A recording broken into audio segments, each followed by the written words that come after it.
not a doctor, not a therapist, right? Or a psychiatrist. Now it's everywhere. You my football fan. Hold on now. Like the other side of the room. And my life was just put on a hold. Like, even my kids. Like, I didn't care about nothing and nobody. Because I'm angry. I want to know why my sister is not here. All the men's love. Can't call you. Those are the very sad moments. You know, I have to be very clear. You are not exempt from experiencing grief, from experiencing trauma, from having a hard day. My black self. Welcome to My Black Self, the podcast. Oh my gosh, I never took my vitamins. So before this video, before I started to prepare for my podcast, or as I was preparing for my podcast, I was showing what I was about to take, like my vitamins and stuff. They're still in my hand, okay? Like, I just hit play. And I'm really excited to do this podcast today. Because debt collectors don't play. Especially if you don't pay. They alert me every day. Every day. I don't have no money for y'all. I don't. And I wish y'all would see this podcast and sponsor me or something. Y'all know y'all just text me. Y'all text me all the time. Pay y'all, yeah. When I get across the lump sum, I'll pay y'all. How y'all doing?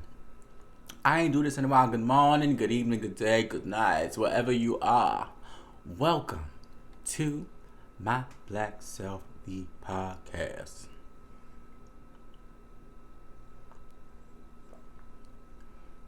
You want to know what's crazy? I was like, I don't know what I'm talking about today. I have no freaking idea what I want to say to y'all. And this episode has to be at least 20 minutes. So do I bullshit y'all and say some bullshit, or do I be real with y'all and let y'all know what's really going on in my life? Y'all, the nose hairs that I just had to push back in my nose are ridiculous. What has been going on in life? Y'all know I went to Connecticut to celebrate. So I've been back in Dallas. And y'all know I've been dating. I'm just going to be honest and tell y'all this part about me, because there was a part of the pod. There was a time where I allowed this podcast to be as open and transparent as I wanted it to be. And then once grief happened, I kind of been in and out with y'all. So I want to tell y'all something. So come here. Listen close. Turn up your volume. I am in a relationship. And it has been, what's today? I've been in a relationship for about 14 days. Right?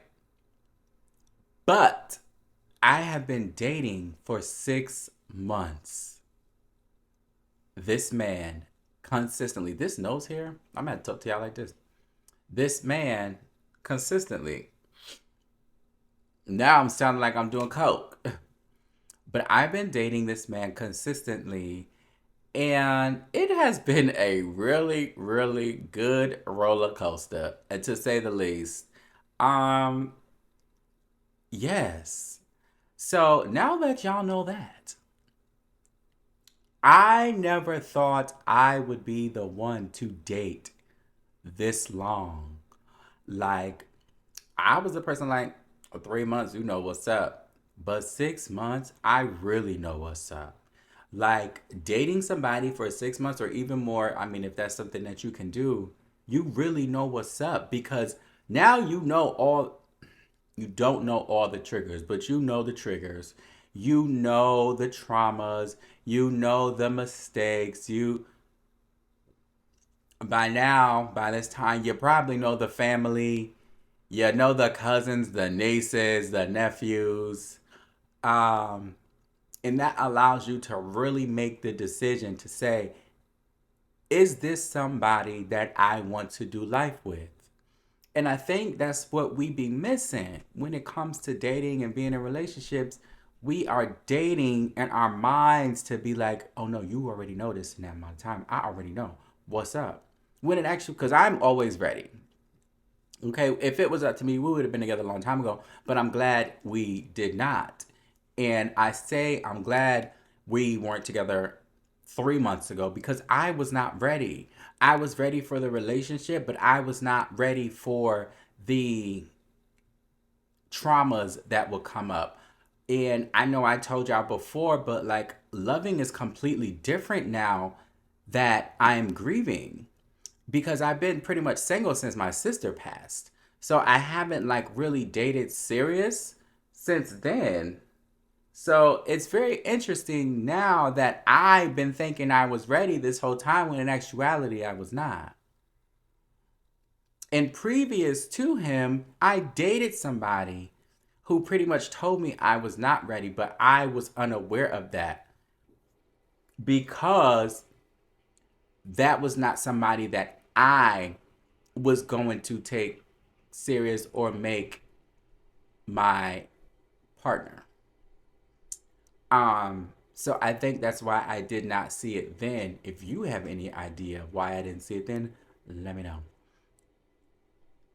So dating has been a journey that I am enjoying the walk on. Dating has been vacations. Dating has been let's catch this flight. Dating has been let's sit here and chill. Let's have this surprise date. Dating is waiting to see what the surprise is the following day. Dating is a lot of sex.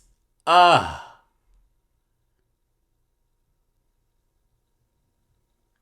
Dating is a lot of sex.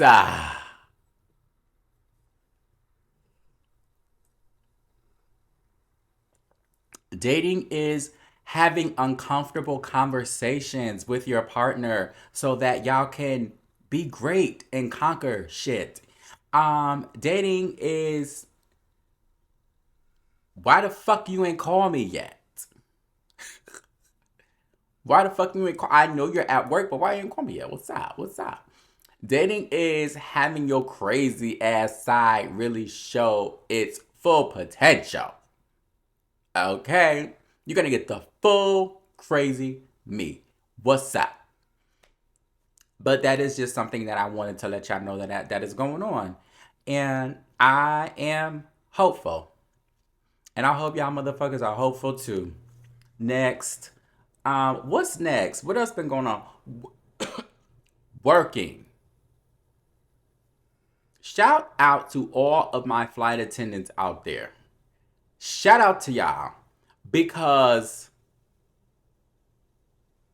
what is going on in the aviation world?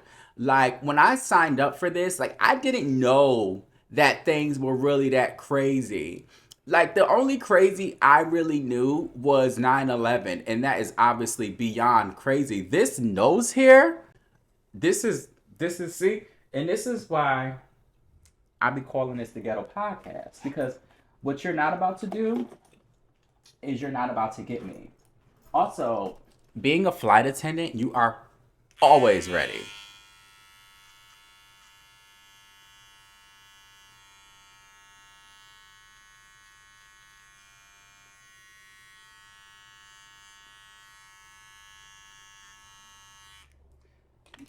Like I said, being a flight attendant, you are always ready to protect your image. You are not going to catch me slipping. And y'all just caught me slipping, but y'all see how quickly I unslipped. Okay, I mopped the floor and dried it. But I didn't know. No, I'm not going to tell you what airline I work for. Yes, I post it every now and again. The reason why I'm not going to tell you is because I don't want them associated with my platform.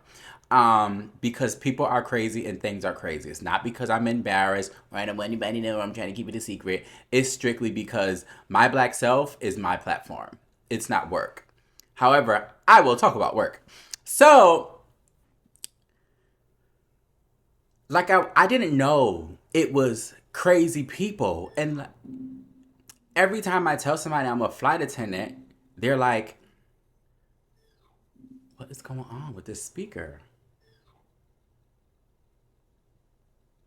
Speaker is tripping.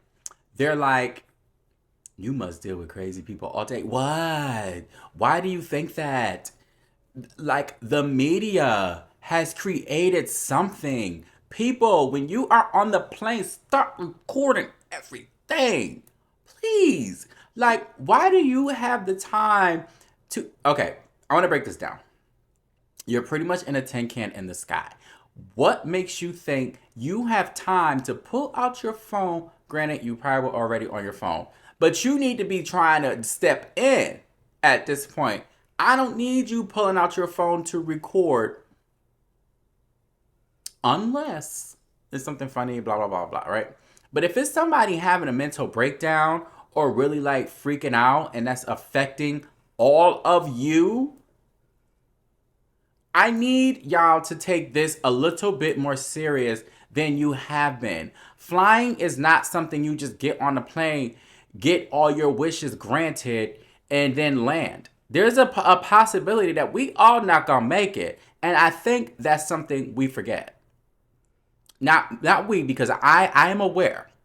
I think that's something that the people forget, and they forget to be courteous. They forget that they're still human. They forget that it's okay if your drink is a second behind. It's okay if you have to wait for something. It's okay if you have to wait for the bathroom because somebody's in there. And it's okay if they are actually taking a number 2 and you have to wait a little bit longer.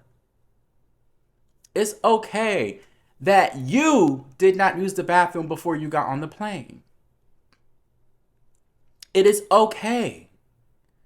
Take the time to really I think everybody needs to take a deep breath before they get onto the aircraft.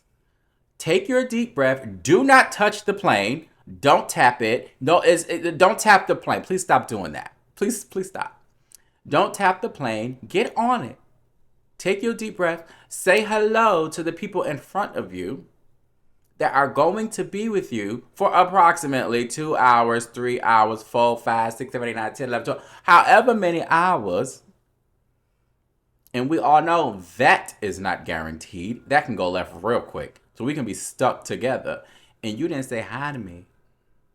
And I feel some type of way. I'm kidding. I don't take that personal. It's not that deep. But say hi when you get onto the aircraft. Find your seat. Sit down. Shut up. And know we love you. We're happy to have you. But don't be doing all that extra mess. Don't be doing all that extra mess. Because when you get on my flight, I'm happy and I'm ready. And people always say to me, oh my God, you're so calming. I'm like, yes. Yes, hi, welcome. Happy to have you. You look good. You look blessed. I'm always compliment somebody. And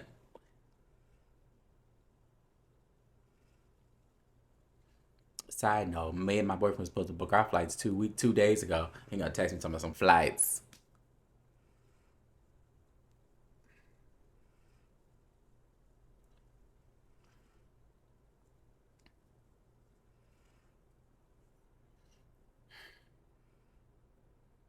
For the people that are listening to audio, I just made a bunch of faces in the camera to express how that text made me feel.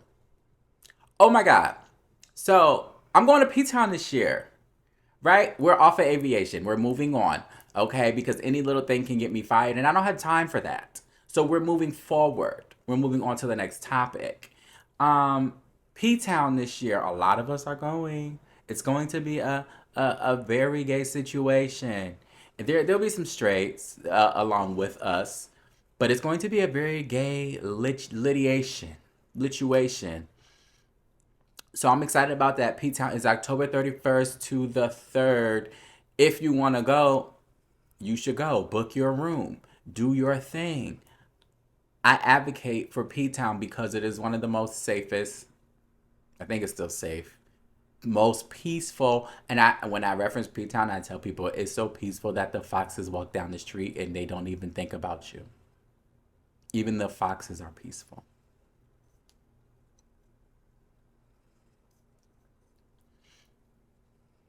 I'm going to make it a thing to where every time I do a podcast, whether it's about grief or not, I'm going to make it about grief. Here it is. Wham, bam, thank you, ma'am. Grief still sucks. How am I today? I have not asked myself that question yet today. How am I grieving today? Today, I got news of a family member. She called me while she was in the hospital bed on FaceTime. So that automatically brought up memories of my sister when she was in the hospital, gown. So that triggered some things today. So that's how I feel today. Okay, I'm back. Side note, somehow I've become like this extra clumsy person, especially when I'm talking about something that makes me uncomfortable. So today, as far as me grieving, I don't know where I am. And I think y'all have realized that I'm typically all over the place. So where am I today? How do I feel? I miss my grandmother. And I miss my grandmother I don't speak of much. I miss Grandma Gaddison. I miss when this woman sent me birthday cards every year of my life. Every birthday year. Every birthday year. And she used to put like $1 or something in it. And she used to send us preserves. She lived in South Carolina with my granddad, but she was there by herself for a long time because he ended up dying early. Well, early in my early life, right? I don't talk about her much. I don't give her the credit that she deserves. And it's not because I didn't love her and it's not because I didn't care, but it is because by the time it was time for her to die, I just was over death. And I just was like, whatever. And not whatever, like I don't give a damn, but like another one bites the dust. Like I know you're going to go. I don't talk about her enough. Because obviously she shaped me into the man that I am today. She was one that I was not going to tell that I had a partner or a boyfriend or was in a homo relationship. And I wonder if I'm the only one. And I say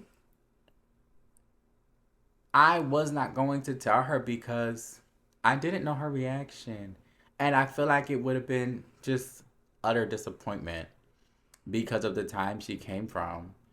And coming from me, that sounds crazy. I know. Mr. Bold, say whatever you want. Who gives a damn, right? But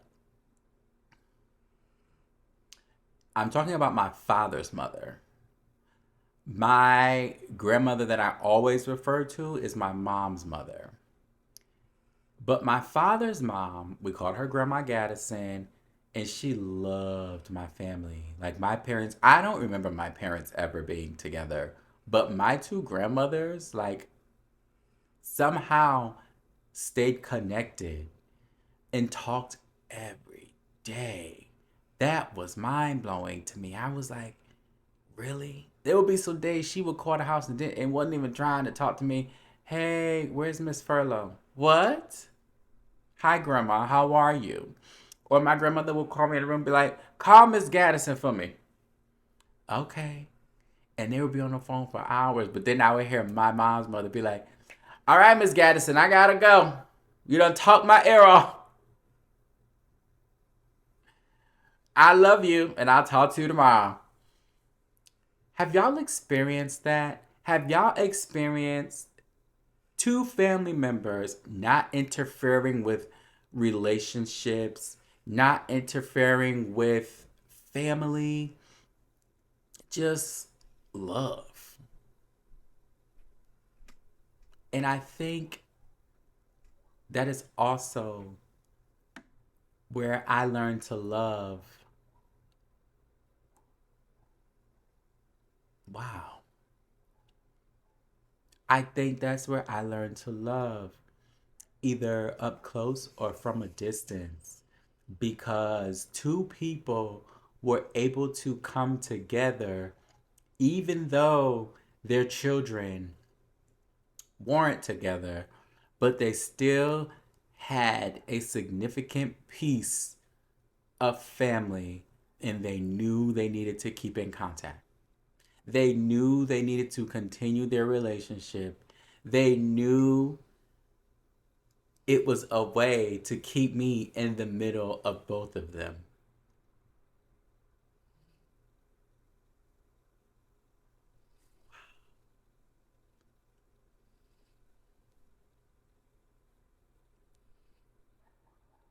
I didn't think about that until now. So I want to say thank you to my two grandmothers that kept in touch and allowed me to be in the middle of their relationship. It was like I got like a 2-for-1 deal, kind of, because they stayed in contact so much. There was no way for me to exit myself. Even when I stopped going to see my grandmother, because my father's mom, because she had dementia, and I knew she was going, and I stopped going to see her. This is so selfish. I stopped going to see her because she did not know who I was, and I mentally could not handle that. I was like, my sister just died, my grandmother just died, my godfather had just died, my cousin had just died when I got here. I don't want to watch my grandmother die. And honestly, I didn't get the opportunity to watch those other people die. I got the opportunity to get the phone call that they were dead. I didn't get to watch them die. And now that I am talking about that, I guess it was such an honor that I missed the ability to watch someone die. I was used to getting the phone call that she's dead, so that is what I waited for. I didn't cry. At that point, I was just completely numb to news of death. Death became the, okay, what do you want to do next? Okay, when's the funeral? Okay, what am I gonna wear? Who all gonna be there? It became normal for me, and I never was able to cut off that switch up until right now. And this is why I do my podcast. It is not specifically for you, but it is therapy for me. And I didn't know I needed that today. I had no idea. A question has come up. If I could say something to her right now, what would I say? I would say a few things. I would remind her of the way she used to say towel. She said tower. I would also remind her of the way she said my sister's name. And she called her Kier. She was so country. She called her Kier. And my sister's name is Kia. And the only other thing I would say after we laughed about that would be, you know I love you, right? Explanation mark. Question mark. And that would be it. Because I cannot take back the past. So I wouldn't say I wish I was there in all of those things that some people would say. I would not say that because it's too late. But I would still stand and say, you know I love you, right? Thank you for listening to My Black Self, the podcast. I wish you well, and I hope this touches you in a way that it just touched me. And I hope that if you've been holding on to something and not knowing that you've been holding on to that, I hope that you can release something today and you can step into your reality and take your bullhorns off for a moment and take your leather cape off and be the human you that you might have lost touch with. Thank you for listening. You are not exempt from experiencing grief, from experiencing trauma, from having a hard day. My black self.